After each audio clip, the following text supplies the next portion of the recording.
Hello friends, आज हम देखेंगे विश्व की नदियाँ, विश्व की झीलें, विश्व के पर्वत एवं विश्व की जनजातियों के बारे में हम पढ़ने वाले हैं। विश्व की जनजातियों की बहुत सी जनजातियों के बारे में हम आज पढ़ने वाले हैं। बहुत सारी वीडियोज हैं जिसमें जनजातियों के 2 या 3 क्वेश्चन ही बताए जाते हैं। सभी जनजातियों के बारे में, प्रमुख जनजातियों के बारे में या उसके पर्टिकुलर स्थान के बारे में बताया नहीं जाता है। तो आज हम विश्व की नदियाँ, झीलें, पर्वत एवं जनजातियों के बारे में पढ़ेंगे। तो वीडियो है वो शुरू से लेकर अंत तक ज़रूर देखिएगा। एक भी क्वेश्चन स्किप नहीं होना चाहिए। मैंने बहुत ही इम्पोर्टेंट क्वेश्चंस लिए हैं। तो शुरू करते हैं।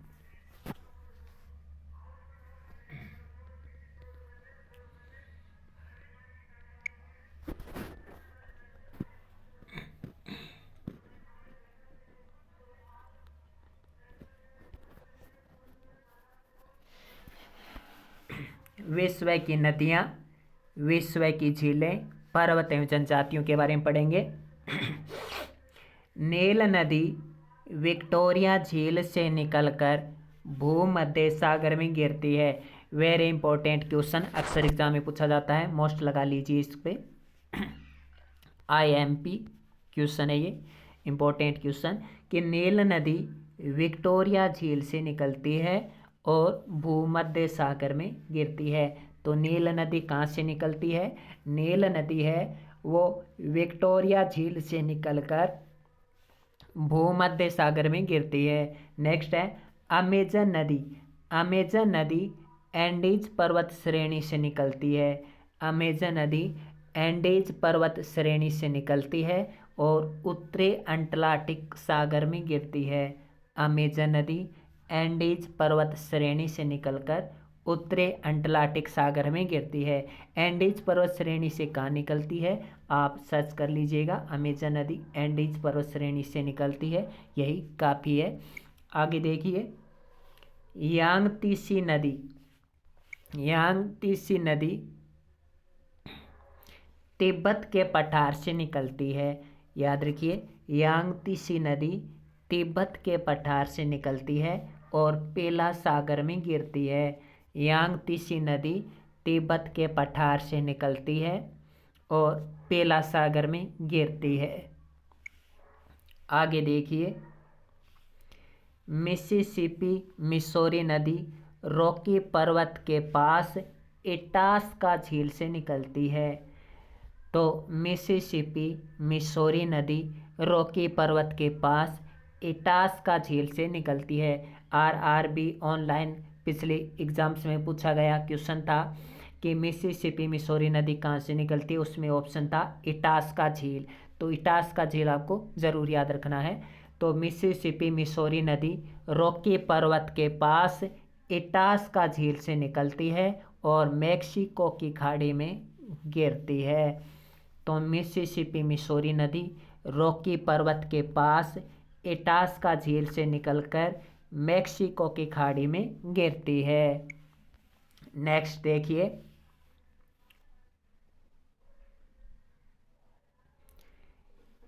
येनिस नदी। येनिस नदी है वो रूस की नदी है। येनिस नदी रूस की नदी है और ये आर्कटिक महासागर में गिरती है। येनिस नदी रूस की नदी है और ये आर्कटिक महासागर में गिरती है।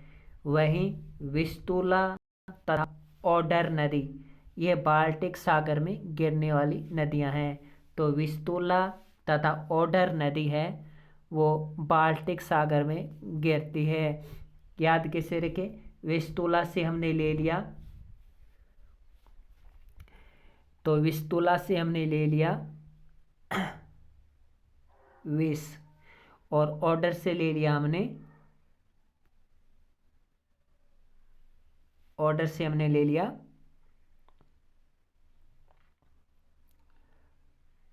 ऑर्डर से हमने ले लिया ऑर्डर ले लिया और विष से ले लिया हमने, विस्तुला से ले लिया विष और बाल्टिक से ले लिया हमने बाल्टी। यानी किसी ने विष से भरी हुई बाल्टी का ऑर्डर किया। वैसे विस्तुला से ले लिया हमने विष की और ऑर्डर से ले लिया हमने ऑर्डर और बाल्टिक से ले लिया हमने बाल्टी। तो किसी ने विस्की से भरी हुई बाल्टी का ऑर्डर किया। वैसे ऑर्डर तो बोतल का करते हैं, लेकिन किसी ने विस्की से भरे हुई बाल्टी का ऑर्डर किया। तो इस प्रकार हम याद रख सकते हैं। जैसे यमला पगला दीवाना 2 में आपने देखा था कि सनी देओल ने विस्की से भरी हुई बाल्टी ले रखी थी, तो इसका मतलब है कि उसने बाल्टी ऑर्डर की थी। तो विस्तुला ले लिया हमने विस्की, और ऑर्डर से हमने ले लिया ऑर्डर, और बाल्टिक से ले लिया बाल्टिक। तो सनी देओल ने विस्की से भरी हुई बाल्टी ऑर्डर की थी। तो आगे देखते हैं हम राइन तथा एल्ब नदी। राइन तथा एल्ब नदी उत्तरी सागर में गिरती है। राइन तथा एल्ब नदी उत्तरी सागर में गिरती है।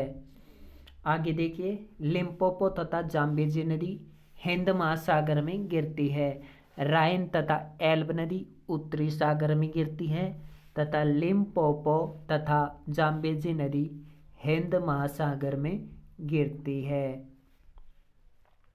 कैसे याद रखें? लिम्पोपो से ले लेते हैं लैंप। लिम्पोपो का भी साउंड मैच कर रहा है लैंप से, तो लिम्पोपो से ले लेते हैं हम लैंप। और जाम्बेजी से ले लेते हैं हम जाबाज। जाम्बेजी से हम ले लेते हैं जाबाज। लिम्पोपो से ले लेते हैं लैंप तथा जाम्बेजी से ले लेते हैं जाबाज, और हिंद से ले लेते हैं हिंदू। यानी जो हिंदू लोग होते हैं वो जाबाज होते हैं, और वो अंधेरे में लैंप से ही काम चला लेते हैं। हालांकि क्या होता है कि जो बड़े लोग होते हैं उनमें ये वो जाबाज नहीं होते हैं, जो और लोग होते हैं वो इतने जाबाज नहीं होते हैं। लेकिन जो हिंदू लोग होते हैं वो जाबाज होते हैं, और वो लैंप से ही काम चला लेते हैं। लैंप लेकर जंगल में तक चले जाते हैं, इतने जाबाज होते हैं हिंदू लोग। तो हिंदू लोग लैंप लेकर कहीं भी चले जाते हैं और वो जाबाज होते हैं। तो इस प्रकार से आप याद रख सकते हैं। आगे देखिए ऑरेंज नदी। ऑरेंज नदी डेक्कन बर्ग पहाड़ी से निकलकर अटलांटिक महासागर में गिरती है। तो ऑरेंज नदी जो कि एक बहुत ही प्रमुख नदी है, ये डेक्कन बर्ग पहाड़ी से निकलती है। डेक्कन बर्ग पहाड़ी से। तो ऑरेंज नदी डेक्कन बर्ग पहाड़ी से निकलकर अटलांटिक महासागर में गिरती है। ऑरेंज नदी डेक्कन बर्ग पहाड़ी से निकलकर अटलांटिक महासागर में गिरती है। तो आप याद रख सकते हैं ऑरेंज से आ और अंटार्कटिक से आ।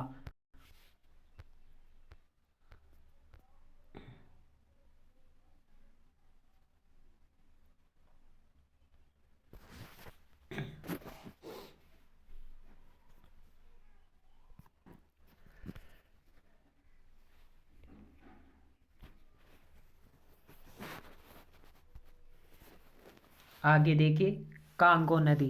अपवा की दृष्टि से कांगो नदी अफ्रीका की सबसे लंबी नदी है। अपवा की दृष्टि से कांगो नदी। अपवा की दृष्टि से कांगो नदी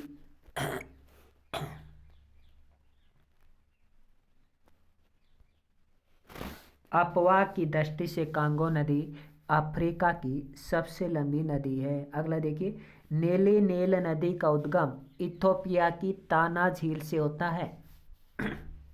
वेरी इंपॉर्टेंट कि नीली नील नदी का उद्गम इथोपिया की ताना झील से होता है। नीली नील प्लस श्वेत नील मिलकर नील नदी बनती है। तो नीली नील नदी है वो इथोपिया की ताना झील से निकलती है, और श्वेत नील विक्टोरिया झील से निकलती है। फिर दोनों मिलकर नील नदी बन जाती है। लेकिन क्वेश्चन में आता है कि नील नदी कहाँ से निकलती है, तो विक्टोरिया झील से।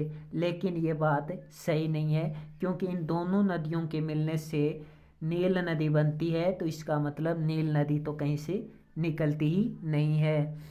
आगे देखिए श्वेत नील विक्टोरिया झील से निकलती है। नील नदी कहीं से भी नहीं निकलती है, लेकिन ऑप्शन में विक्टोरिया झील आ जाए तो आप कर देना, वरना नील नदी तो कहीं से भी नहीं निकलती है, क्योंकि नीली नील और श्वेत नील के मिलने से नील नदी बनती है। नीली नील नदी का उद्गम कहाँ से होता है, वेरी इंपॉर्टेंट है। नीली नील नदी का उद्गम इथोपिया की ताना झील से होता है, और श्वेत नील नदी का उद्गम विक्टोरिया झील से होता है। आगे देखिए,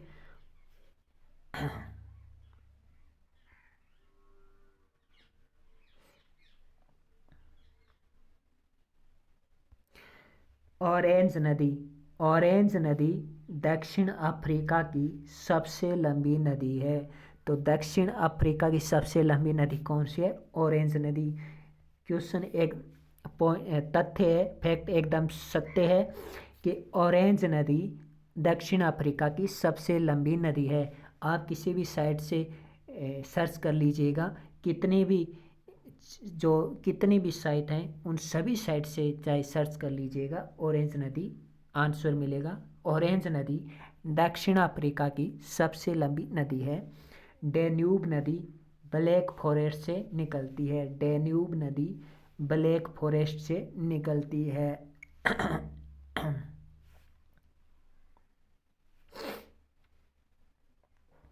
तो डैन्यूब नदी ब्लैक फॉरेस्ट से निकलती है। कैसे याद रखें, डैन्यूब से ले लेते हैं डाइन, डैन्यूब से ले लेते हैं डाइन, और ब्लैक फॉरेस्ट में क्या रहती है, डाइन रहती है। ब्लैक फॉरेस्ट में क्या रहती है, डाइन रहती है। ऑरेंज नदी हम कैसे याद रखें, जो दक्षिण अफ्रीका में है वो ऑरेंज सबसे लंबे लंबे ऑरेंज मिलते हैं। दक्षिण अफ्रीका में सबसे लंबे लंबे ऑरेंज मिलते हैं। सबसे लंबे ऑरेंज कहाँ मिलते हैं, सबसे लंबे ऑरेंज दक्षिण अफ्रीका में मिलते हैं, ऐसे याद रख सकते हैं। तो ऑरेंज नदी दक्षिण अफ्रीका की सबसे लंबी नदी है। दक्षिण अफ्रीका में सबसे लंबे ऑरेंज मिलते हैं। डैन्यूब नदी, डैन्यूब से डाइन, डाइन ब्लैक फॉरेस्ट में रहती है। अगला है, विश्व का सबसे बड़ा कैनियन ग्रेड का निर्माण। विश्व के सबसे बड़े कैनियन ग्रेड का निर्माण कोलोराडो नदी द्वारा होता है। तो विश्व के सबसे बड़े कैनियन ग्रेड का निर्माण कौन सी नदी करती है, विश्व के सबसे बड़े कैनियन ग्रेड का निर्माण कोलोराडो नदी करती है। आगे देखिए, एरावदी नदी। एरावदी नदी मर्तबान की खाड़ी हिंद महासागर में गिरती है। पहले मर्तबान की खाड़ी में गिर जाती है इरावदी नदी, फिर हिंद महासागर में गिर जाती है। इरावदी नदी एशिया की एक बहुत ही प्रमुख नदी है। आगे देखिए, वेरी इंपॉर्टेंट क्वेश्चन, हम कुछ मैदानों के बारे में भी पढ़ेंगे। दजला व फरात नदियों का दो आब मैदान सत अल अरब कहलाता है। दजला व फरात, वैसे दजला व फरात अलग अलग नदियां हैं, और जब ये आपस में मिल गई तो इसका नाम पड़ गया दजला फरात नदी। इसका एक नाम और है टिग्रिस नदी।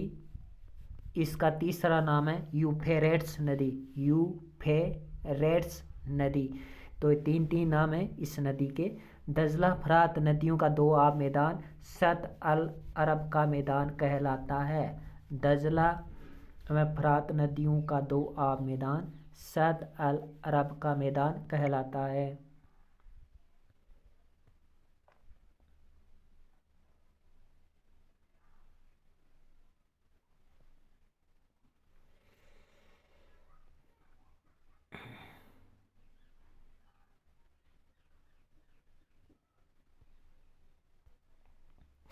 मेकांग नदी। मेकांग नदी तिब्बत के पठार से निकलती है।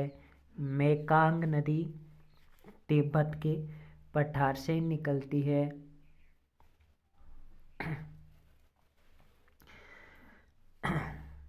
मेकांग नदी तिब्बत के पठार से निकलती है। कैसे याद रखें, मेकांग से हम ले लेते हैं मेक, और मेक प्लस अंग हो गया मेकांग, मेक प्लस अंग हो गया मेकांग, यानी छोटे छोटे अंगों से मिलकर बनी नदी मेकांग। तो मेकांग नदी है वो तिब्बत के पठार से निकलती है। तो मेकांग से हो गया मेक प्लस अंग, मेकांग छोटे छोटे अंगों से मिलकर बनी नदी मेकांग नदी के तिब्बत के पठार से निकलती है। तो तिब्बत से हम ले लेते हैं ताबूत, तिब्बत से हम ले लेते हैं ताबूत। जो ताबूत होते हैं वो छोटे छोटे अंगों से मिलकर बनता है। आगे देखिए, लेना नदी का उद्गम बैकाल झील से होता है। लेना नदी का उद्गम बैकाल झील से होता है। तो लेना से हम ले लेते हैं लाना, और बेक से हम ले लेते हैं बेग, और काल से हम ले लेते हैं समय, यानी समय को बेग लाना। समय बहुत आगे निकल गया है, समय को बेग लाना पड़ेगा। तो लेना से हो गया लाना, और बेग से हो गया पीछे, और काल से हो गया समय को, यानी समय को पीछे लाना, यानी काल को पीछे लाना। और काल को पीछे लाना पड़ेगा क्योंकि काल है, समय बहुत ज़्यादा आगे निकल गया है, एग्ज़ाम बहुत नज़दीक आ गया है, इसलिए समय को काल को बैक लाना पड़ेगा। लेना मतलब लाना, बैक मतलब पीछे, काल मतलब समय, यानी समय को पीछे लाना, काल को बैक लाना। तो लेना नदी का उद्गम बैकाल झील से होता है। अगला ह्वांगो नदी, ह्वांगो नदी पीला सागर से निकलती है। ह्वांगो नदी कैसे याद रखें, ह्वांगो नदी चीन की नदी है, और चीन के लोग कैसे होते हैं, पीले होते हैं। चीन के लोग पीले होते हैं, पीली चमड़ी वाले होते हैं। तो बहुत ही ज़्यादा पीले लोग कहाँ मिलेंगे आपको, चीन में मिलेंगे। तो चीन के लोग पीले होते हैं, उनकी त्वचा पीली होती है। तो ह्वांगो नदी कहाँ से निकलती है, ह्वांगो नदी कहाँ गिरती है, पीला सागर में गिरती है। अगला देखिए, यांगती सिकयांग नदी पूर्वी चीन सागर में गिरती है। पिछली बार आया था क्वेश्चन रेट में 2017 में कि सबसे लंबी नदी कौन सी है एशिया की, यांगती सिकयांग एशिया की सबसे लंबी नदी है। अब इस बार क्वेश्चन आ सकता है कि यांगसी कयांग नदी कहाँ गिरती है, किस सागर में गिरती है, पूर्वी चीन सागर में गिरती है। चीन की तो नदी है लेकिन पूर्वी चीन सागर में जाकर गिरती है, तो कह सकते हैं पूर्वी चीन सागर की प्रमुख नदी है यांगती सी कयांग नदी। अगला देखिए, आमूर नदी रूस में चीन के मध्य सीमा बनाती है। यालू नदी उत्तरी कोरिया व रूस के मध्य सीमा बनाती है। आमूर नदी रूस एवं चीन के मध्य सीमा बनाती है। यालू नदी उत्तरी कोरिया एवं रूस के मध्य सीमा बनाती है। तो कैसे याद रखें कि यालू से हो गया आलू, और उत्तरी कोरिया के लोग बहुत आलू खाते हैं, और उत्तरी कोरिया के लोग बहुत आलू खाते हैं, इसलिए रूस वाले भी उत्तरी कोरिया में आलू खाने आते हैं। इसलिए उत्तरी कोरिया वाले भी रूस को आलू भेज देते हैं, या रूस वाले खुद ही आ जाते हैं उत्तरी कोरिया के पास आलू खाने। यालू नदी उत्तरी कोरिया व रूस के मध्य सीमा बनाती है। आमूर नदी रूस एवं चीन के मध्य सीमा बनाती है। अगला देखिए, 26 नंबर पॉइंट्स है कि दजला फरात नदी जिसका 2 आब मैदान सत अल अरब का मैदान कहलाता है, ये फारस की खाड़ी में गिरती है। तो दजला फरात नदी फारस की खाड़ी में गिरती है। आगे देखिए, सेंट लॉरेंस नदी उत्तरी अमेरिका के जो 5 झीलें हैं, सुपीरियर झील, ईरी झील, ओंटारियो झील, लेक झील, जो 5 झीलें हैं, उन 5 झीलों को आपस में जोड़ती है सेंट लॉरेंस नदी। आगे देखिए, टाइम्स या टेम्स नदी, टेम्स नदी को टाइम्स नदी भी कह देते हैं। टेम्स नदी उत्तरी सागर में गिरती है। जब हम पूछते हैं टाइम क्या हुआ, तो हमें उत्तर मिलता है कि 5 बज गए, 10 बज गए, 2 बज गए, तो हमें उत्तर ज़रूर मिलता है। तो जब भी हम टाइम पूछते हैं तो हमें उत्तर दिया जाता है कि कितने बजे हैं। तो टाइम से आप याद रखना है टाइम, और उत्तर देना है, टाइम का उत्तर देना है कि कितने बजे हैं। टाइम क्या हुआ है, उत्तर मिलेगा। तो टाइम्स नदी या टेम्स नदी है वो उत्तरी सागर में गिरती है, ऐसे आप इसको याद रख सकते हैं। आगे देखिए, ओ येनेसी तथा लेना नदी आर्कटिक सागर में गिरती है, या आर्कटिक महासागर में गिरती है। तो ओ येनेसी तथा लेना नदी आर्कटिक सागर में गिरती है। और लेना नदी कहाँ से निकलती है, बैकाल झील से निकलती है। कैसे याद रखा, लाना, लेना से लाना, बेक, बैकाल से बेक, और काल को समय। तो काल को बेक लाना, लेना नदी। आगे देखें, येनेसी तथा लेना नदी आर्कटिक सागर में गिरती है। येनेसी तथा लेना नदी आर्कटिक सागर में गिरती है, क्योंकि ये आर्कटिक सागर की प्रमुख नदियाँ, आर्कटिक महासागर की प्रमुख नदियाँ हैं, इसलिए मैं इसको बार बार बता रहा हूँ। आगे देखिए, मेकांग नदी।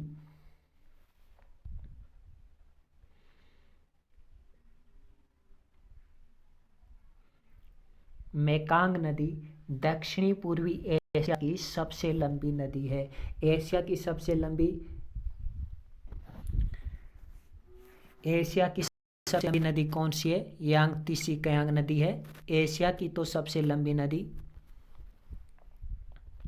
यांगत्से कियांग नदी है, लेकिन मेकांग नदी दक्षिणी पूर्वी एशिया की सबसे लंबी नदी है, जो कि दक्षिणी चीन सागर में गिरती है। मेकांग नदी दक्षिणी चीन सागर में गिरती है, दक्षिणी पूर्वी एशिया की सबसे लंबी नदी है। और यांगत्से कियांग नदी पूर्वी चीन सागर में गिरती है। यूरोप महाद्वीप की सबसे लंबी नदी वोल्गा नदी। यूरोप महाद्वीप की सबसे लंबी नदी वोल्गा नदी है, और ये कैस्पियन सागर में गिरती है। यूरोप महाद्वीप की सबसे लंबी नदी वोल्गा नदी। यूरोप महाद्वीप की सबसे लंबी नदी कौन सी है? वोल्गा नदी है, और वोल्गा नदी कैस्पियन सागर में गिरती है।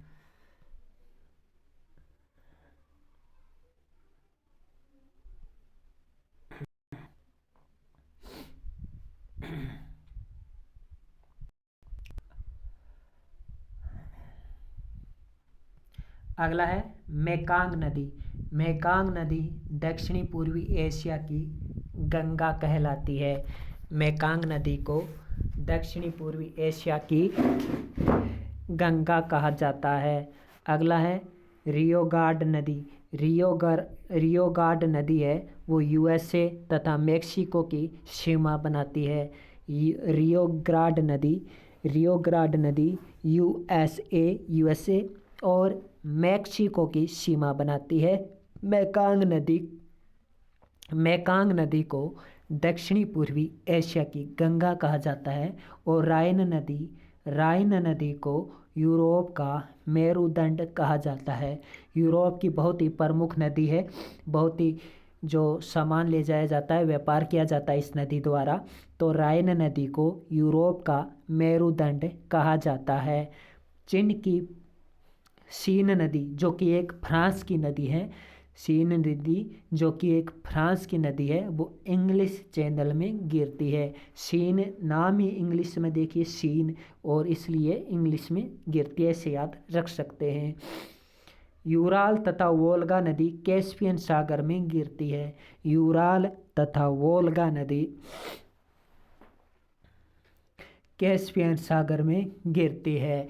तो कैसे याद रखें? यूराल से हमने ले लिया यूराल आप जानते हो, जैसे डॉलर होता है, रुपया होता है, वैसे यूराल होता है। और वोल्गा से हमने ले लिया बोलना, वोल्गा से हमने ले लिया बोलना। और कैस्पियन से ले लिया कैस्पियन से ले लिया केस। अगर यूराल के बारे में कुछ भी उल्टा सुल्टा बोलोगे, अगर किसी भी देश की यूराल के बारे में, यूराल जिस देश की भी यूराल है, उस देश की यूराल के बारे में अगर कुछ भी उल्टा सुल्टा बोलोगे तो आप पर केस कर दिया जाएगा। अगर किसी देश की यूराल के बारे में कुछ भी उल्टा सुल्टा बोलोगे तो केस कर दिया जाएगा। तो ऐसे आप याद रख सकते हैं, यूराल तथा वोल्गा नदी कैस्पियन सागर में गिरती है। किसी भी देश की यूराल के बारे में अगर बोलोगे उल्टा सुल्टा तो केस कर दिया जाएगा। आगे देखिए, लिम्पोपो नदी मक्का रेखा को 2 बार काटती है। लिम्पोपो नदी मक्का रेखा को 2 बार काटती है। नाइजर नदी लोमा पर्वत से निकलती है। नाइजर नदी जो कि बहुत ही प्रमुख नदी है, और फिर कहाँ गिरती है ये? फिर ये गिन्नी की खाड़ी में गिरती है। नाइजर नदी लोमा पर्वत से निकलती है, गिन्नी की खाड़ी में गिरकर अटलांटिक महासागर में विलीन हो जाती है। तो नाइजर नदी लोमा पर्वत से निकलती है। नाइजर नदी लोमा पर्वत से निकलती है तथा गिनी की खाड़ी में जाकर गिरती है और अंटार्कटिक सागर में विलीन हो जाती है। तो कोई ज़रूरी नहीं अंटार्कटिक सागर ऑप्शन में आए, गिनी की खाड़ी भी आ सकता है, मतवान की खाड़ी भी आ सकता है। तो ऐसे खाड़ियों के नाम भी आ सकते हैं, फारस की खाड़ी आ सकता है। तो आपको खाड़ियाँ भी याद रखनी है कि नाइजर नदी लोमा पर्वत से निकलकर गिनी की खाड़ी में गिरती है, नाइजर नदी अंटार्कटिक सागर में विलीन हो जाती है। ऑरेंज नदी ड्रेकनबर्ग पर्वत से निकलती है, ये हम देख चुके हैं। आगे देखिए, टुगेला तथा रूफिजी नदी हिंद महासागर में गिरती है। टुगेला तथा रूफिजी नदी बहुत ही प्रमुख नदी है। रूफिजी नदी अफ्रीका की बहुत ही प्रमुख नदी है। टुगेला और रूफिजी नदी हिंद महासागर में गिरती है। आगे देखिए, अब देखिए अफ्रीका महाद्वीप की नदियों का क्रम किस प्रकार है। अफ्रीका महाद्वीप की नदियों का अवरोही क्रम पूछा है, यानी सबसे लंबी नदी कौन सी है, उसके बाद सबसे लंबी नदी कौन सी है। तो अफ्रीका महाद्वीप की नदियों का क्रम देखिए, सबसे लंबी नदी है अफ्रीका महाद्वीप की नील नदी। नील नदी के बाद है कांगो नदी। ये दो तो सभी जानते हैं कि नील के बाद कांगो है। फिर ऑप्शन में घुमा देगा जाम्बेजी और जाम्बेजी की जगह कर देगा नाइजर, तो ऑप्शन गलत हो सकता है ना। तो नील नदी के बाद है कांगो नदी, कांगो नदी के बाद है नाइजर नदी और नाइजर नदी के बाद है जाम्बेजी नदी। नील तो विश्व की सबसे लंबी नदी है और अफ्रीका की सबसे लंबी नदी भी नील ही है। तो अफ्रीका महाद्वीप की नदियों का अवरोही क्रम है, सबसे लंबी नदी है नील नदी, नील नदी के बाद है कांगो नदी और कांगो नदी के बाद है नाइजर नदी और नाइजर नदी के बाद है जाम्बेजी नदी।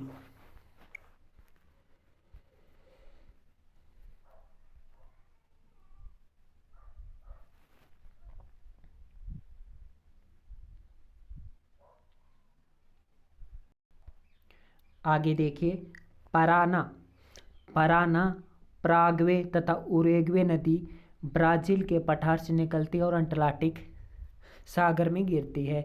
तो पराना, तीनों नदियाँ याद रखिए। पराना नदी भी ब्राज़ील के पठार से निकलती है, पराग्वे पराग्वे नदी भी ब्राज़ील से निकलती है और उरुग्वे नदी भी ब्राज़ील के पठार से निकलती है। ये तीनों ही नदियाँ ब्राज़ील के पठार से निकलती हैं और ये तीनों ही नदियाँ अंटार्कटिक सागर में गिरती हैं। तो पराना, पराग्वे तथा उरुग्वे नदी ब्राज़ील के पठार से निकलती है।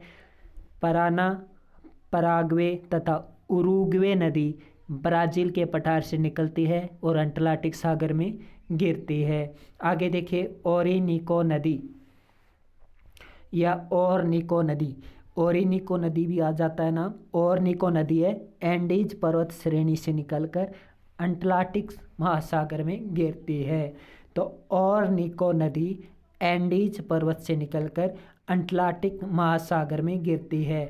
अब देखिए, हम एक मैदान से संबंधित एक क्वेश्चन हम देख ही चुके हैं कि जो दजला फरात नदियों का दो आब मैदान है वो सत अल अरब का मैदान कहलाता है। उसी प्रकार देखिए कि पराना, पराग्वे व उरुग्वे इस नदी के तंत्र को रियो डी प्लाटा कहते हैं। यहाँ पे दो आब नहीं आएगा, दो नदी नहीं है, यहाँ पे तीन नदी हैं और तीन नदी होने के कारण इसको तंत्र कहते हैं, नदी का तंत्र कहते हैं, नदी तंत्र कहते हैं।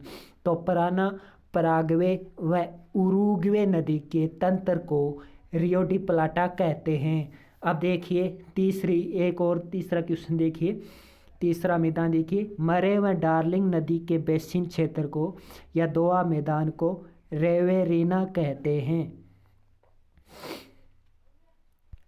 तो मरे तथा डार्लिंग नदी के बीच के बेसिन को रेवेरिना कहते हैं। तो मरे तथा डार्लिंग नदी के बीच के क्षेत्र को क्या कहते हैं, रेवेरिना कहते हैं।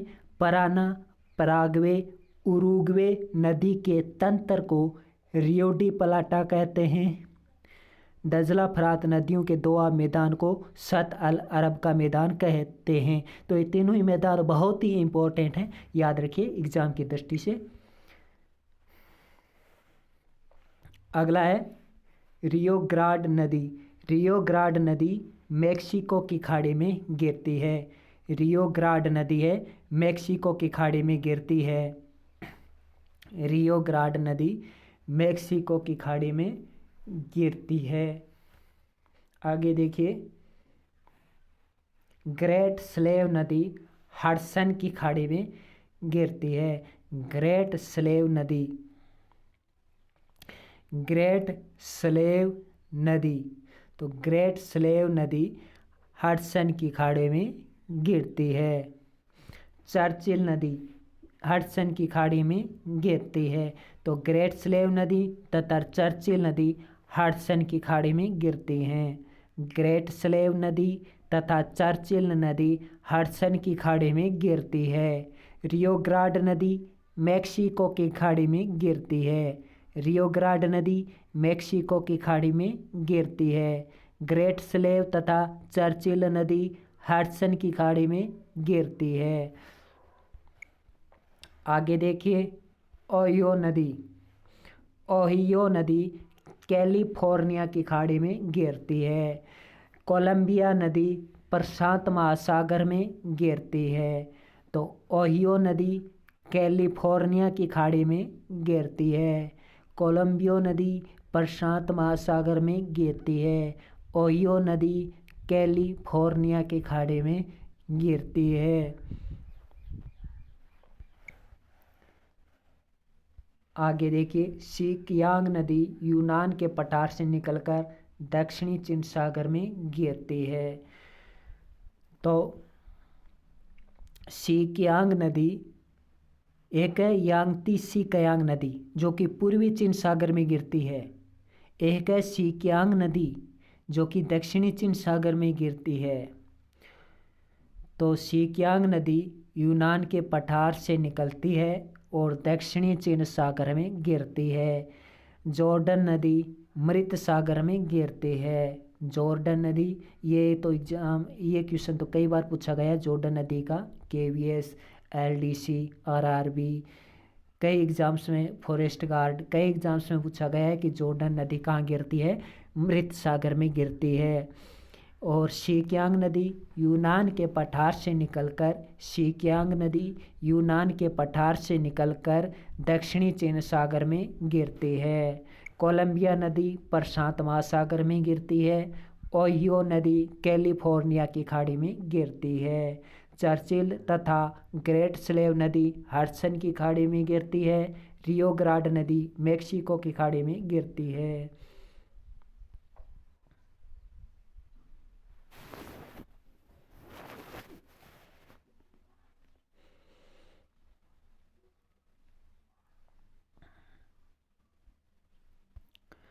दजला फरात नदी फारस की खाड़ी में गिरती है। हम देख चुके हैं, ये 2 क्वेश्चन रिपीट हो गए। अगला देखिए 54 क्वेश्चन देखिए, 54 नंबर क्वेश्चन। शिनानो नदी जापान की सबसे लंबी नदी है जो कि होन्शु द्वीप से निकलकर जापान सागर में गिरती है।